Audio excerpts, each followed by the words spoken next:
Hello, everyone, and welcome back to the Jack&Maya podcast, where learning English is simple, relaxing, and most importantly, fun. I'm Maya, truly delighted to be here with all of you today. And I'm Jack, equally thrilled to be back in the studio with you, Maya, and with all of our amazing listeners tuning in right now. It's always a highlight of my week. Jack, I have to say, you're practically glowing today. You look exceptionally happy, more so than usual even. Is there something exciting happening in your world? I am, Maya. I truly am. And you know, speaking of happiness, I actually had a very strange yet utterly hilarious experience just yesterday.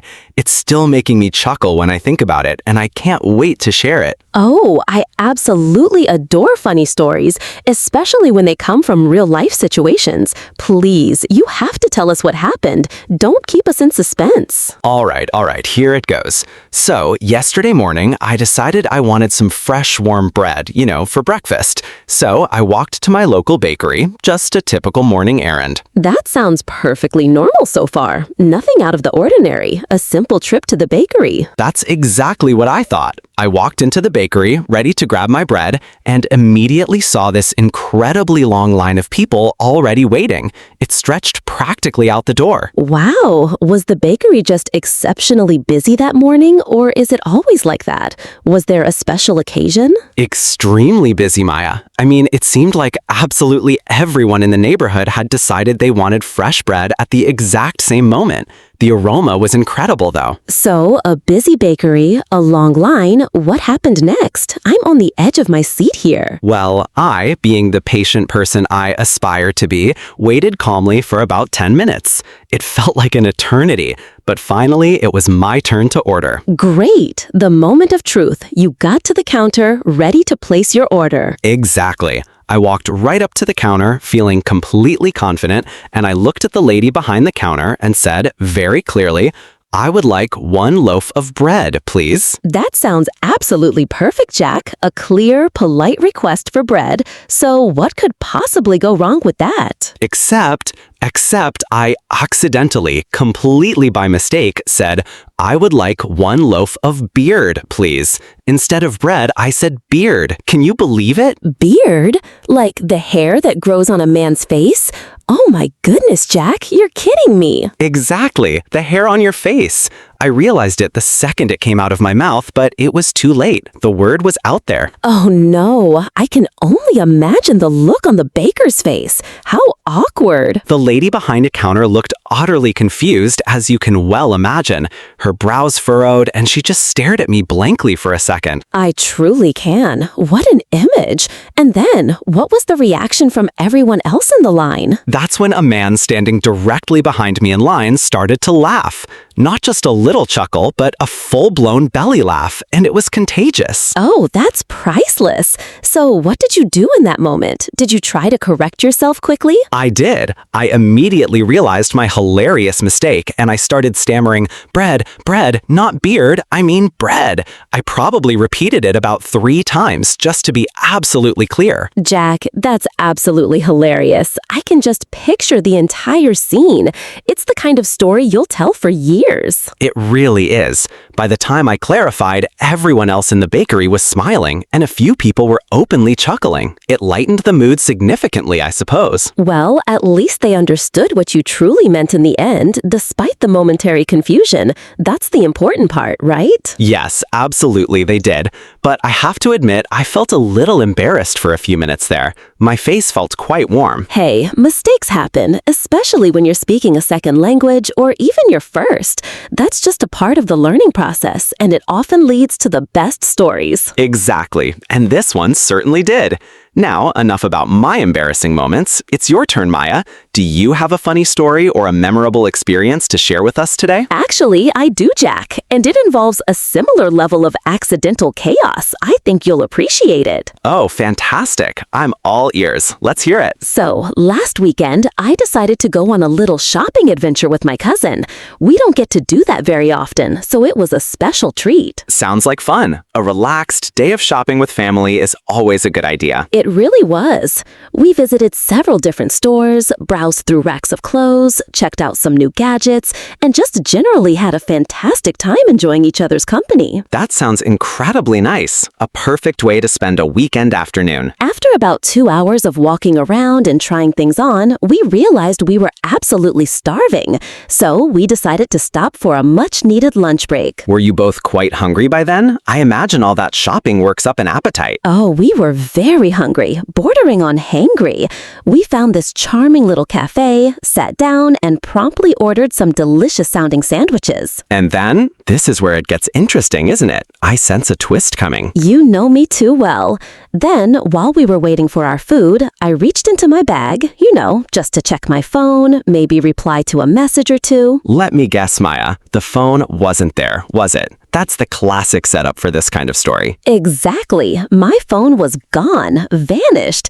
I patted down my bag, searched every pocket, but it simply wasn't anywhere to be found. Oh no, that's a truly terrible feeling. Instant panic, I imagine. I started to panic, absolutely. My heart began racing and I could feel my stomach drop. All those pictures, all those contacts, gone. I would absolutely panic too. Losing your phone these days feels like losing a part of yourself. It's so unsettling. I checked my bag not once, not twice, but 3 times, just convinced I had somehow missed it. Each time, nothing. So, truly nothing. It really seemed to be gone. Absolutely nothing. It was empty. The pockets, the main compartment, everything. So, you thought you had lost it? Like, truly lost it somewhere in one of the stores? That's exactly what I thought. I immediately started imagining scenarios, someone finding it, perhaps keeping it, or it getting broken.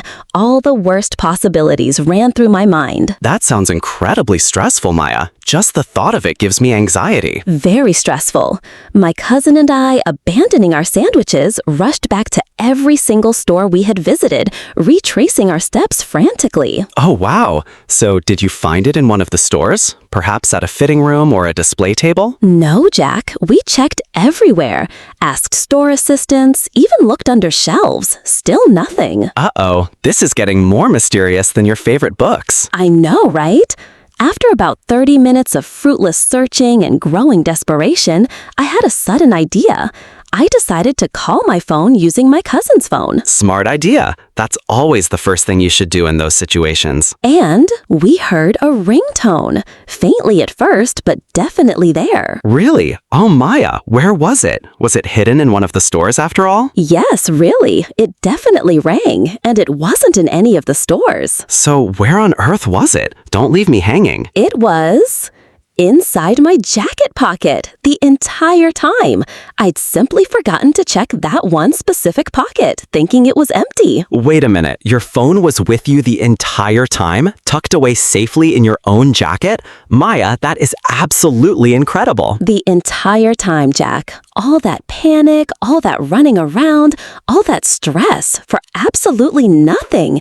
It was right there, snuggled in my pocket. Maya, that's not just amazing, it's hilarious. I mean, I shouldn't laugh, but that's just a classic moment, isn't it? Amazing and incredibly embarrassing. My face was bright red. What did your cousin say when you finally discovered it? She just stared at me for a moment. Then she just burst out laughing. I mean, proper, uncontrollable laughter for at least 5 minutes straight. She couldn't even speak. I would have done the exact same thing, Maya. That's just too good. It's the kind of story that makes you shake your head and smile. I know. I had to laugh along with her in the end. You know, stories like these little everyday mishaps are what truly make life interesting and memorable. They definitely add a bit of spice, don't they? They really do. And they certainly give us something great to talk about on the podcast. Absolutely. By the way, if you're enjoying this conversation as much as we are, please don't forget to show us some love. Like this video, leave a comment, and of course, subscribe to our channel for more fun English learning. And if you're still listening and having a good time with us, why not leave the word bread in the comments section? Let us know you're here and you enjoyed our little tales. Bread? Ah, yes, because of my bakery story. Fair enough, Maya. A perfect inside joke for our listeners. Exactly. So Jack, shifting gears a little, what are your plans for the upcoming weekend? Anything exciting on the horizon? Well, I think I'll I'll make a trip to visit my grandparents. It's been a little while, and I always enjoy catching up with them. Oh, that's absolutely lovely. Family time is so precious. I bet they're always thrilled to see you. They are. And you know, they always have the most interesting stories to tell, even if I've heard some of them 100 times. Grandparents usually do. They have a lifetime of experiences to draw from, which is wonderful. My grandfather, bless him, tells the exact same stories every single time I visit. The details never change. Does he? And do you still find them engaging, even with the repetition? He really does. But somehow, Maya, they are still genuinely funny. It's like a well-rehearsed stand-up routine, and I still laugh at the punchlines. That's a very special talent, to make familiar stories feel new and amusing. What about you? Any exciting plans for your weekend? Oh, definitely. I'm planning to stay home, relax, and finally dive into that new mystery book I've been looking forward to. A mystery book, of course. I should have guessed. That's your absolute favorite genre, isn't it? It really is. They're so exciting and keep me guessing until the very last page.